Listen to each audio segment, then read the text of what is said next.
Yep.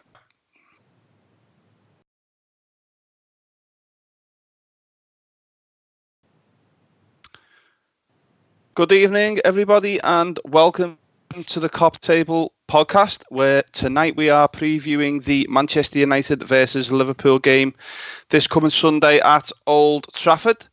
Joining me once again for Liverpool, we have Jay Riley. You can get Jay on the Radio City Fan Friday talk show, and regular with us on the Cop Table now. So, been a couple of weeks, hasn't it, Jay? How are you, pal? Yeah, not too bad, mate. Looking forward to this game now on Sunday, and hopefully Liverpool can get a good result after showing them far too much respect last season. Yeah, definitely. And joining us for Manchester United, we have Jack Shuttlewood. Jack has previously been on with us on the Cop Table before, and has kindly agreed to join us on the show again tonight. So, welcome back on, Jack. How are you, pal? Yeah, good, thank you, mate. Very good. Just got married. Congratulations. Yeah, thank you very much. All lots of stress in my life at the minute. So even more at the weekend.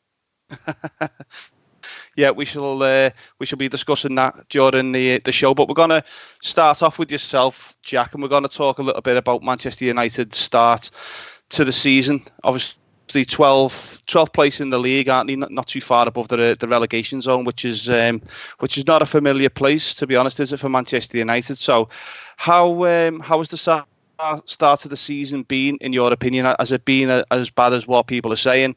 What's your take on it, please, Jack?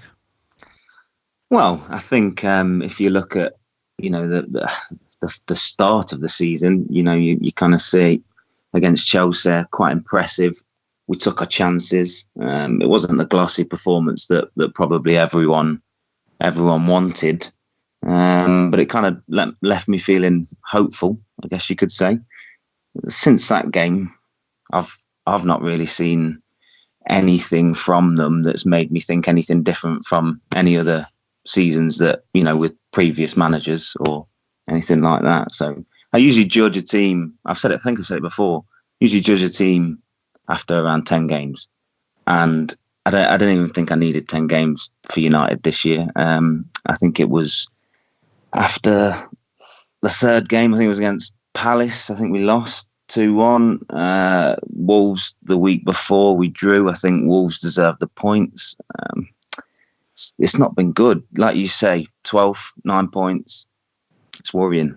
It's worrying. We know big teams do this from time to time. They have a poor start. They usually come back good, but I'm not really seeing anything from them that makes me feel any different from previous seasons. I feel like we go through this from time to time. We have good spells and bad spells, and our bad spells come at worrying times in the season. You want to start the season well.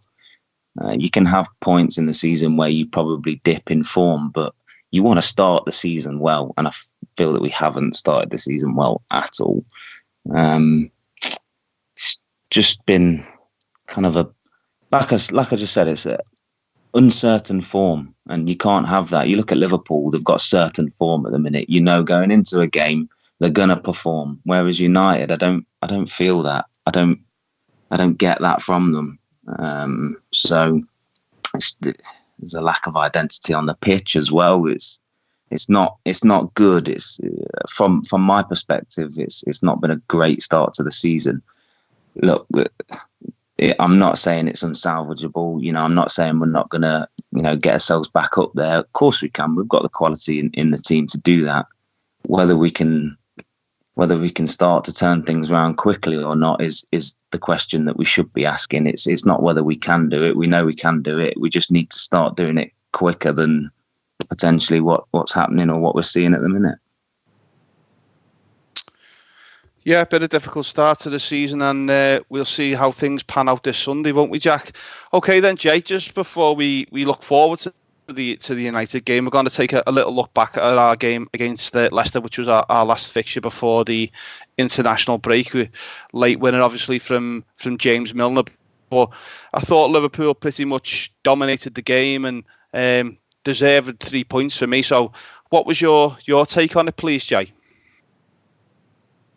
Yeah, going into the game, I expected it to be quite tough because Leicester have had a good start and Brendan Rodgers was returning to Anfield, wasn't he, for the first time as an opposing manager? And I just expected, he knows how to set a team up, doesn't he, in terms of good possession in the game, and that's how it panned out, really. I think the possession stats were 51% Liverpool, 49% Leicester, so, they were quite good in possession, but they didn't really create anything, did they, Leicester? I think they've got some very good players in their side, but never really created anything in the game, and Liverpool were the ones that looked more than likely to get a second goal. I mean, obviously we scored just on the stroke of half time with Sadio Mane, and we were just waiting for the second goal. And when it never came, you'd always had that little fear that, the opposition, they're always going to get an opportunity in the game. And so it proved, and Maddison scored, didn't he, late on, and you were all fearing like, that's it, now I've dropped points for the first time this season. And I thought it was a poor goal to concede, really. I mean, Adrian's done really well, apart from one really bad mistake against Southampton that allowed Danny Ings to score.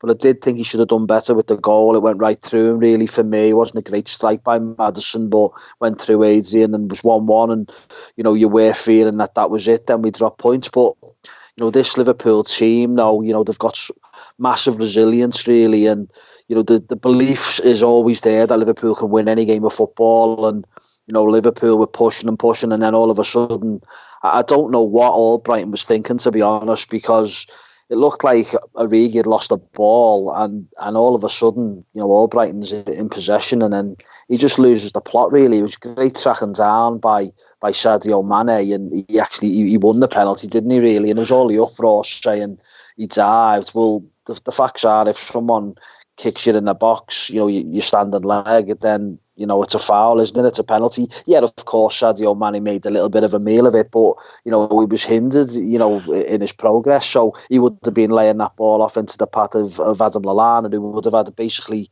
a free shot at goal, close range. So for me, it was 100% penalty, and it went to a VAR check, and, they were never going to overrule it, and up stepped, the coolest man on the planet, really, for me, coolness personified, James Milner, slotted it home, and Liverpool, got the 3 points, and deservedly so. Would have been a bit of a blow, really, wouldn't it, going into the international break, dropping points in that manner, especially when really, I think Leicester had 2 shots in the whole game. And that was, just goes to show, doesn't it? Even though they had quite a lot of possession in the game, they didn't create anything. It was all about Liverpool. There was only one team that was going to win it, and, it was a great 3 points to get.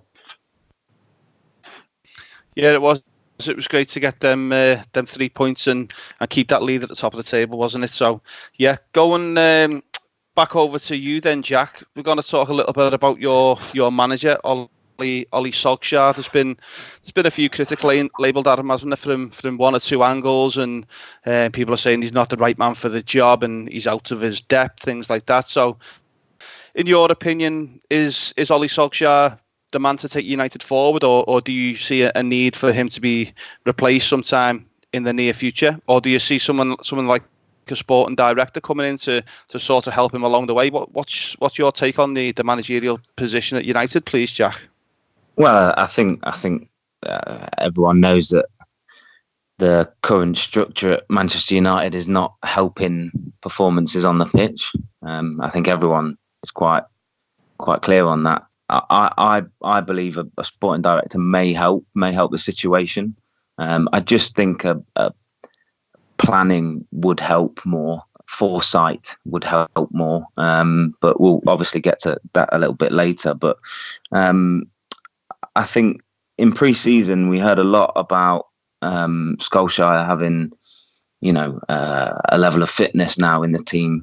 He's worked hard with the strikers. I read a lot about him having one-to-ones with a lot of the strikers and talking to them about, finishing and that kind of poacher's instinct and all that kind of stuff. Again, I've not really seen that within the games yet. Time will tell. I'm not one to call for managers to be sacked. I'm not about that. That's not me. I believe you need to have faith.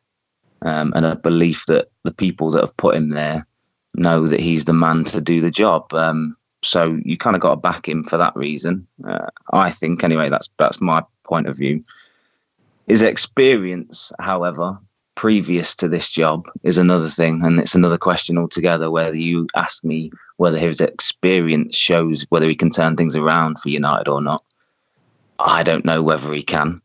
If you look at his experience, I think that him being a part of the fabric of Manchester United helps and puts him in favour to do well. Someone else wouldn't necessarily have the faith that he's been trusted with. So, for me, he's not the manager that I would say if you had a pick of the managers. Yeah, I'd want Solskjaer. No, I don't think I'd say that. I think you'd be insane to say that. But at the same time, I think that he's our manager, and I think you have got to have a sense of loyalty to your team, not blind, not ridiculous, but in a sense of at this stage of the season, who are we going to get in to replace him? I mean, I know obviously Pochettino's not doing too well at Spurs at the minute, but I can't see him leaving. I can see him wanting to turn things around there. I probably suspect he's waiting for a call from Spain somewhere anyway. So, I like I say, I don't want to sit here and say yes, I think he should go. I don't want him there, but at the same time, if results don't change, it's a results-driven business. Football is, and as much as there's business off the pitch, what counts is what's on the pitch. And at the minute, United aren't providing that to the fans. They're not providing that to the sponsors. It's a big commitment, and at the minute, I feel like we're going into a point where I've got colleagues at work and they're Liverpool fans. I was speaking to them the other day about we're kind of in that phase where ridiculously with some of the players that we've got, we're kind of in that phase where we've not recruited well, and Liverpool were in that phase when they had Charlie Adam. Joe Allen. There was a few ropey players that were brought in, and Gog, I believe, was another that was there at one point. We've not signed horrendous players, but the players that we've got are not producing anything at the moment. There's no creativity, and I don't know whether that's because of the players or because of the management or because of the structure, because of the pressure that's put on them now coming into Manchester United. It's tough to put your finger on when you look at what's causing the troubles at Manchester United. I don't think it's solely down to the manager. I think that obviously plays a part. Managers do play a part in the success or failure of a football club. But I think there's more to it than just that. I do think though that results do need to change, and if they don't, then either the football players on the pitch need to change, or the manager needs to change, and inevitably the manager always changes. So I can only see it going one way if it continues the way it is continuing, and you never know if Liverpool come out and put one past us and turn us over. It might be the catalyst for it. You never know. So we'll see. I don't think he should go. I think we should give him a bit more time. I think time in football is precious, but I think it's needed. But yeah, you have to be able to recruit well, and we've not recruited well enough to be able to compete. You look at Chelsea, what they've done, they've lost Hazard.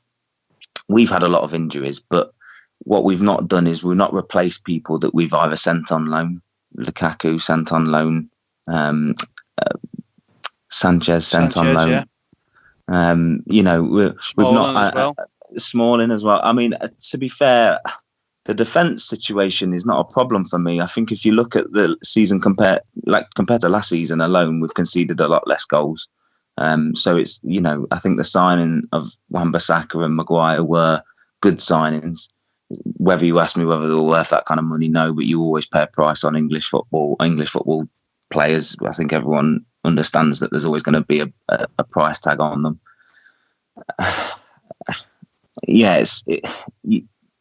Every team has recruited well.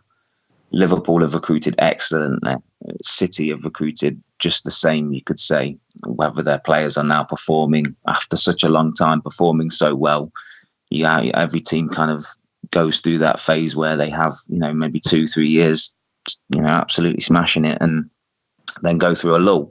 Liverpool have been doing that the same period of time as Man City, but they seem to now be pressing on because they're hungry. They were close last year, and they can sense it this year. And now, especially with Man City kind of falling back a little bit so soon, I can only see one winner this year. But getting back to the point, recruit well, and we've not recruited well enough at all. We've not replaced those players, and we're now paying for it because of the people on the injury bench and all of those sorts of things. So yeah, it's worrying, but I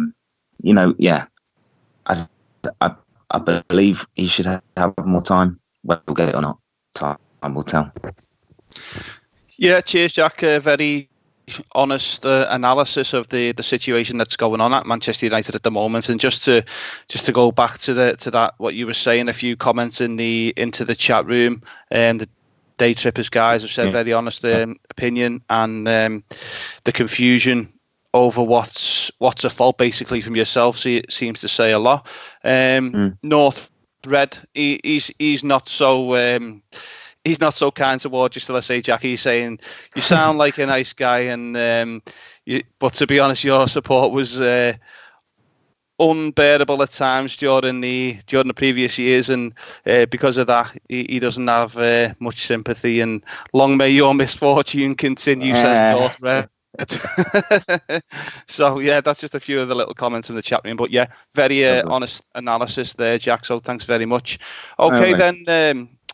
Back over to you then, Jay. After the international break, it seems that we've come back our players unscathed, haven't we? And looks like we could possibly have a fully fit squad to choose from. I'm not too sure on the situation with Shaqiri, but I know the rest of the lads have all been out there training this week, haven't they?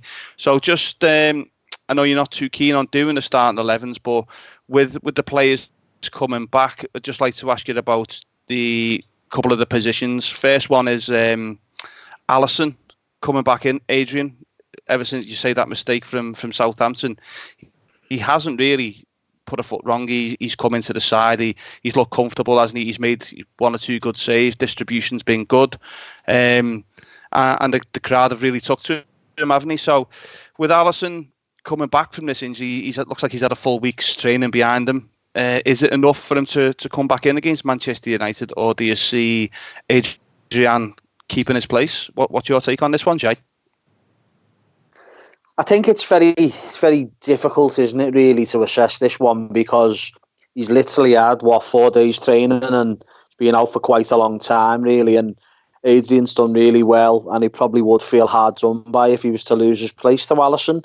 We all know Alisson's probably the best goalkeeper in the world at the moment, and if he does come in, then there's no complaints by anyone. But I just think maybe he'll stick with Adrian for this game, because get a little bit more training under Alisson's belt, and maybe he'll start the game in the Champions League in midweek against Genk next week.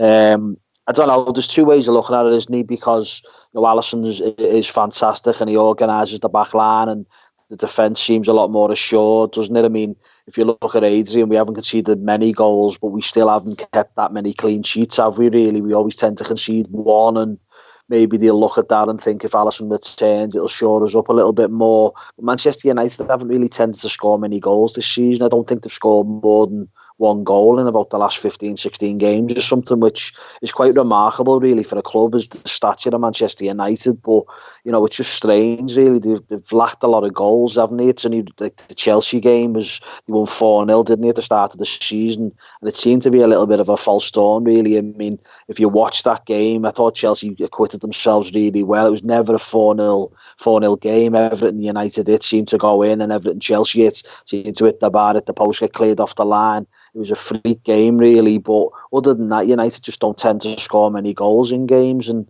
hopefully that carries on Sunday at Old Trafford when we play them. But I just think it's a tough one for Klopp to call, and maybe he will stick with Adrian for this game.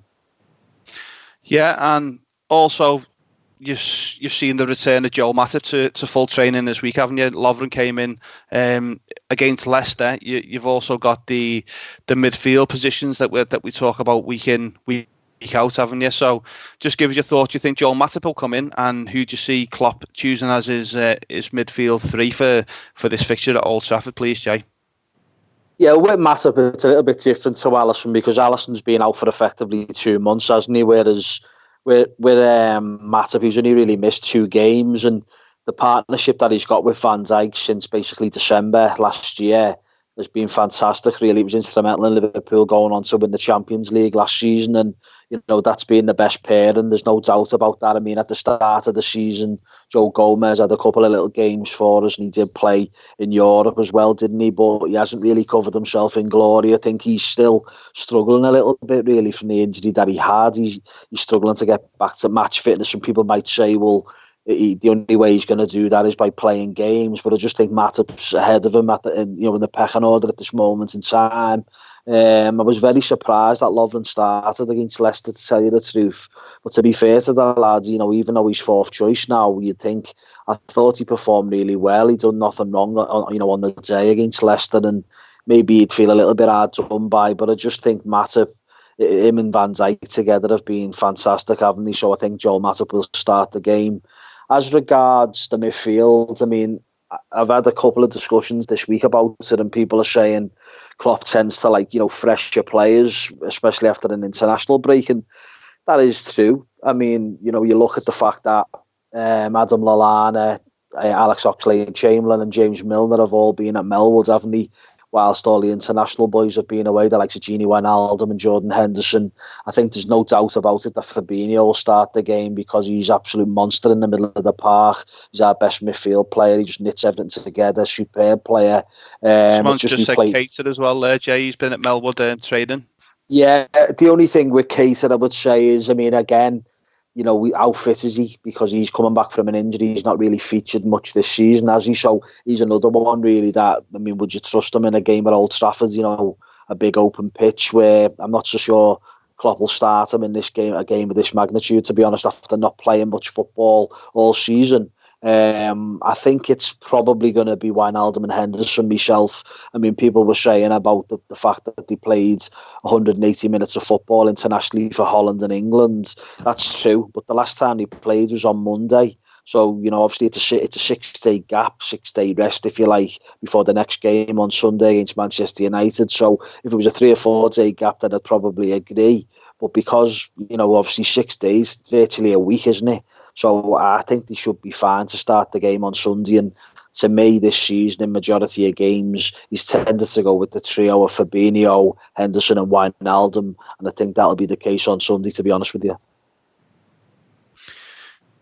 Yeah, I think so as well, Jay. I think back to the 4-3-3 formation as well, with Firmino up top, Salah on the right, Mane on the left, and Fabinho, Henderson and Gini Wijnaldum. There's a possibility that James Milner could come in for either of them two, Wijnaldum or Henderson, in my opinion. I think Fabinho's nailed on to start. It's just, like you say, with Milner being at Melbourne for them that time during the international break, fresh legs, he might just choose to go with Milner, but we'll see about that on Sunday, but won't we, when the team is announced. But for you, Jack, obviously everybody knows now about the injury situation at United. David De Gea has gone off in midweek. He's going to miss the game by the sounds of it. Paul Pogba's another one who seems like he's going to miss the game, but it's not just them two. I think there's doubt over Wan-Bissaka, Luke Shaw, Lingard, Martial. There's quite a bit of an injury pile-up going on at Manchester United, and just another one that one of the fellas has put into the chat room, North Red, he said to ask the United guy, there's rumours going round now that your possible number 2, Sergio Romero, could also be carrying an injury, which would mean third choice Lee Grant coming in for the game. So tell us a little bit about what you know about the Romero situation, and then just expand on the other injuries and who you think's going to be playing in this game, please, Jack. Yeah, okay. Well, I've not heard about the Romero situation. It's new to me, but if that is something, then crikey, it's one of them. It's, look, Lee Grant is a professional. I'm sure he's capable of performing. If he needs to, he's not the first choice, no. But look, these guys are professionals and they put on the top of Manchester United, so I'm going to support them.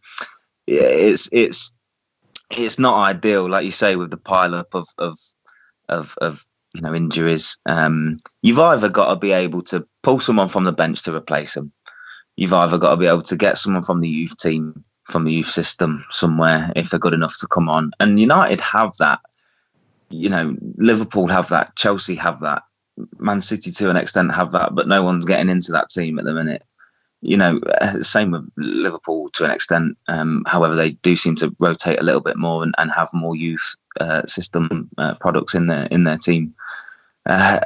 You've got to be able to fill the gap from somewhere. And United, although they are filling the gap from the youth system or from the people that that purchased over however many transfer windows, they are filling the gap, but they're not filling it well enough.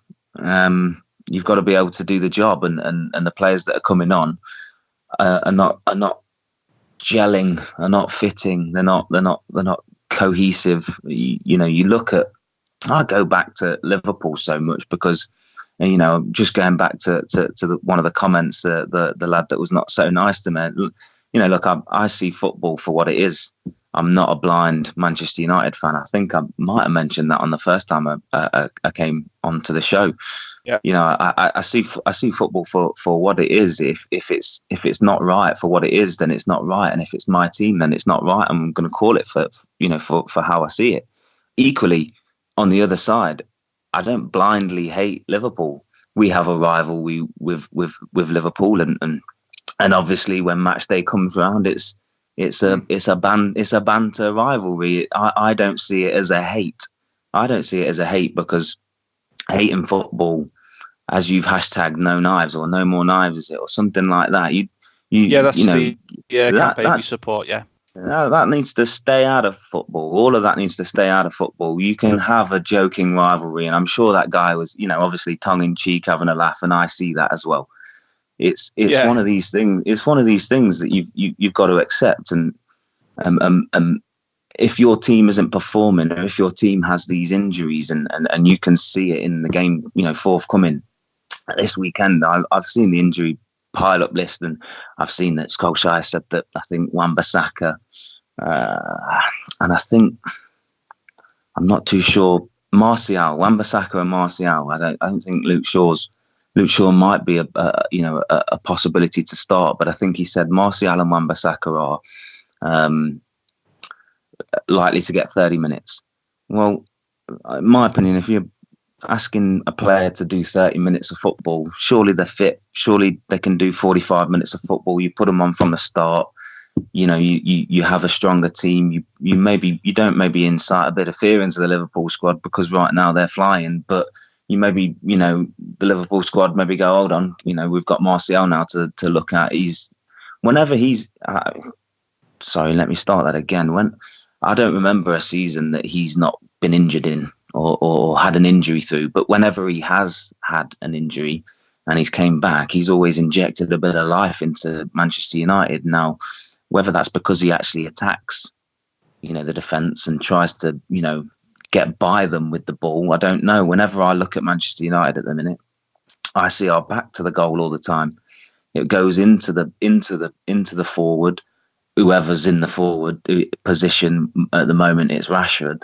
We'll run at goal, but then we'll always check back, turn around, play the ball back up the side, up the channel, or it comes back into play and we knock it around the side again. And then we kind of get lost in play.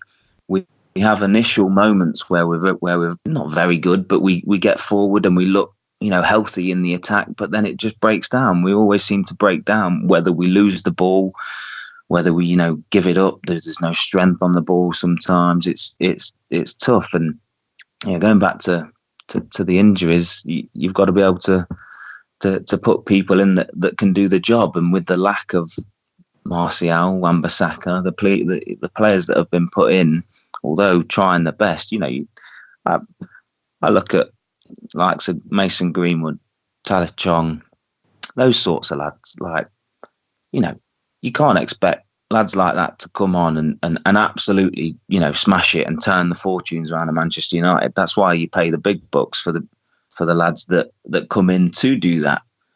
I think it's tough to kind of comment on those sorts of lads, because they're what's being asked of them is quite a lot. But you look at the likes of Fred, you look at Dalot potentially, who has been bought in, that should potentially be better, although I think he's been injured as well. You look at Ashley Young. I'm not an Ashley Young fan. Might surprise some people, I don't know, but I don't think he should be anywhere near the starting 11 of Manchester United. I think he is someone that loses the ball too much, cannot cross the ball, takes the corners, seems to almost have an attitude on the pitch that I'm not comfortable with. I don't really like, seeing Ashley Young in a Manchester United top. However, I know that he's a big Manchester United fan, so I'm very conflicted with him, because I know that he loves the club, and when he puts the shirt on, I know he's trying his best for the club. So ultimately, that's all you want from your players. You want them to, put on the shirt and fight for the club. I don't see that from some of the players that we've bought that have come in necessarily. I feel like Fred's had a bit of a bad rap. I mentioned him earlier. He's obviously a good player. You don't have, international caps for Brazil if you're not a good player. But when you're brought into this current Manchester United setup, there's players that he's playing with that almost have an attitude. I look at Pogba as someone that has a massive attitude on the pitch, whether that be positive or negative at times.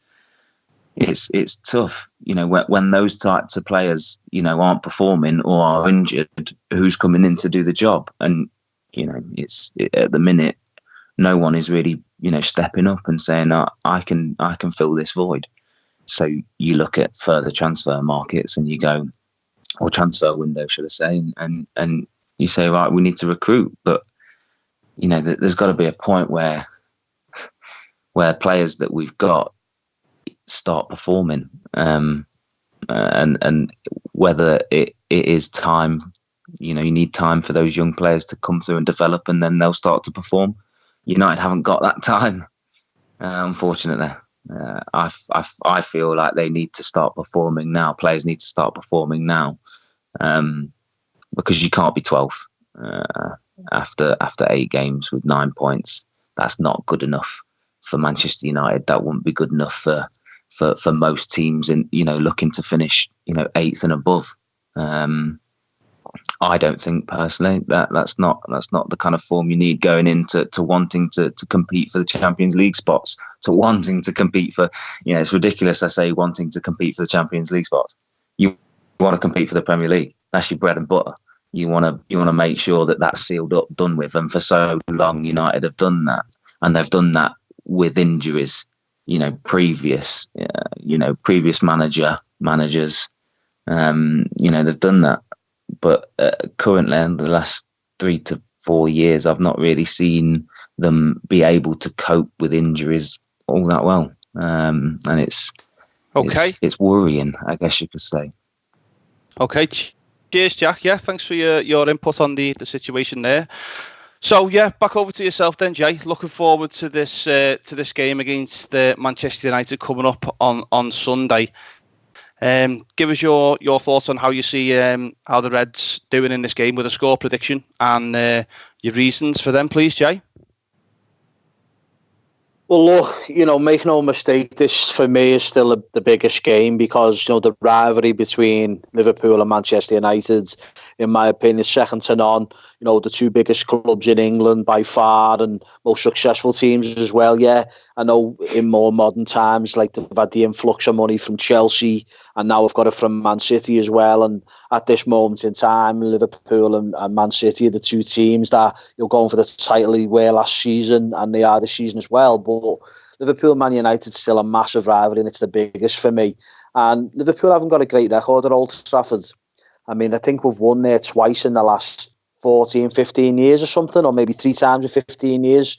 And the last time we won there was far too long ago. I think it was 2014 under Brendan Rodgers. And, Liverpool need to rectify that. And I think that I seen someone say the other day that the last goal Liverpool scored in open play at Old Trafford was actually Benteke's overhead kick in the game that Marshall come on and scored on his debut, a very good goal that Martin Tyler creamed himself over. No disguise on what team he supports, by the way. But it's quite remarkable, really, when you think of that, isn't it? Liverpool haven't scored a goal in open play at Old Trafford for such a long time. I think James Milner scored a couple of penalties, hasn't he, in that time? But last season, Liverpool just showed far too much respect for Manchester United. I mean, I looked at the lineups for the game and they had De Gea in goal and Pogba, and obviously they're not going to be available for the game on Sunday. They also had Luke Shaw at left back. They had Lukaku and Rashford playing and Juan Mata and Herrera in the middle of the park, who we all used to love to hate, who's moved on to pastures new now. But I look at the team that's going to be facing us at the weekend and yeah, we've heard all the talk about all the injuries that they've got, but Marshall might be back and Wan-Bissaka might be back and even potentially Luke Shaw. But you've got to question the fact that certainly with Marshall and Luke Shaw as well, they haven't really played football for 6 to 8 weeks. It's quite a long time, isn't it? And I said before about Alisson, he's a goalkeeper and that's slightly different because, he doesn't have to be as fit as an outfield player, shall we say. It's more about agility and reflexes. Whereas when you're an outfield player like Luke Shaw, we all know he's carrying a bit of timber. So you couldn't imagine him being the fittest, can you really, if he's missed 8 weeks of football? So if he does play, then that's got to be a bit of a risk, really, hasn't it? Because how fit is he going to be, match fit?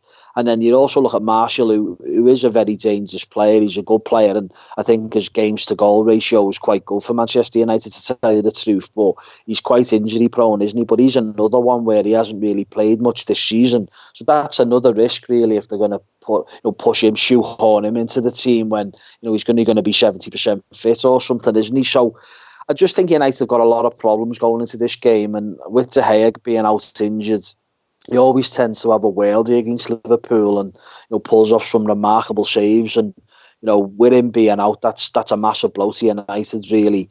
But I still say this is going to be a tough game. There's no doubt about it. I mean, you go back to the 70s and 80s when Liverpool were the best, and Manchester United had still beat Liverpool. They beat us in a cup final as well once. And then even when United in the 90s and the 2000s, when United were, they were the best and they were winning the title all the time, Liverpool would turn them over as well. So it is like a cup final for them, because it used to be, whether we like it or not, it used to be our cup final as well when Man United had come to Anfield when they were winning league titles all the time. So it's a massive game of football against two huge clubs with a massive rivalry. We don't like each other. It's as simple as that.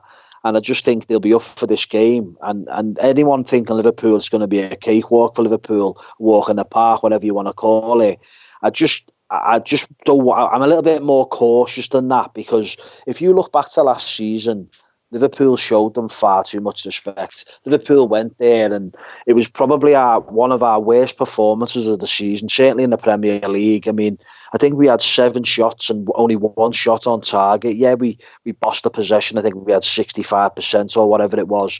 But you need to be more creative, and Liverpool simply weren't. And this time around on Sunday, we've got to be more creative than what we were last season. And it's not just about being creative, you've got to be clinical as well. When the chances come, you've got to put the ball in the back of the net. And Liverpool have struggled at Old Trafford, as I've just said there, 2 penalties in the last, 4 or 5 years. It's not good enough, is it? When you've got the likes of Salah, you've got Mane, you've got Firmino, really do need the shooting boots on Sunday. And yeah, if Liverpool get an early goal, then we could go to town. We could put 3 or 4 past them, because I don't think they're great. I think they're going to put men behind the ball.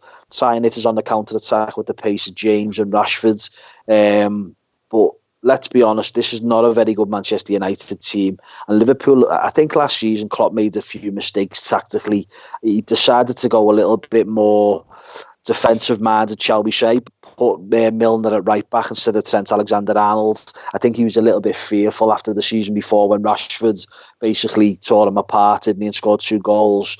And then also, I thought he made a mistake when Firmino went off injured by bringing Sturridge on, because we all know Sturridge was finished. His legs had gone.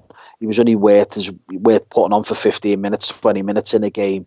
But there was such a long time left in that game last season. It was like 35 minutes into the game, I think it was. So, virtually an hour left in the game, if it includes like injury time.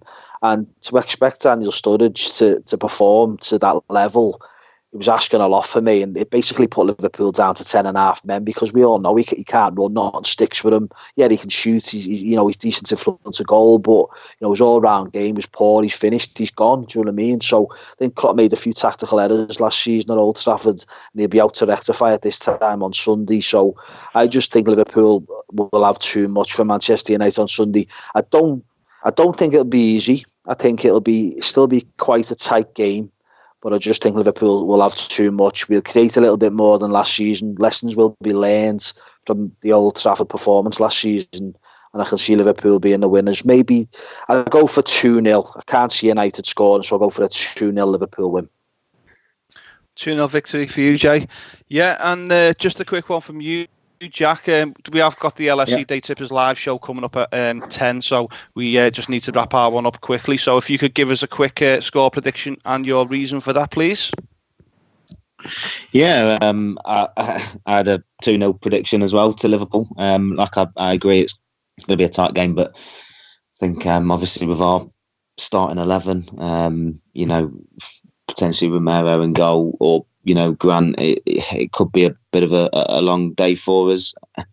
Saying that, it could be a 0-0, but I think Liverpool have the gears, to shift into. And I think if we get a chance, and we take it, I think Liverpool will then press on even more, and it could then be an even longer day for us. If Liverpool get the first goal, I think you could see a bit of a reaction from United, which might stabilise the game, and it could end up 1-0, 2-0. I think you're right. I don't think it'll be a romp, but I think it'll be a lesson in how to control a game from Liverpool if it goes that way.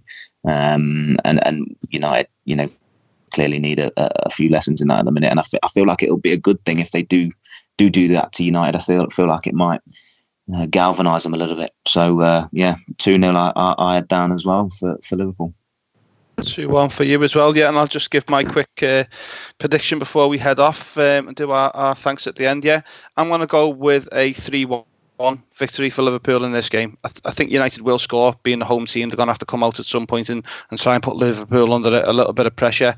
Like Jack says, if United to do score early or whatever, equalise, then the emphasis will be with Liverpool to press on even further. And I just think with Salah having his rest over the international break and one or two other fresh legs coming into the team, Trent's not played at all, Matip's going to be fresh as well. So I just think Liverpool will ride this one out with a 3-1 victory in my opinion.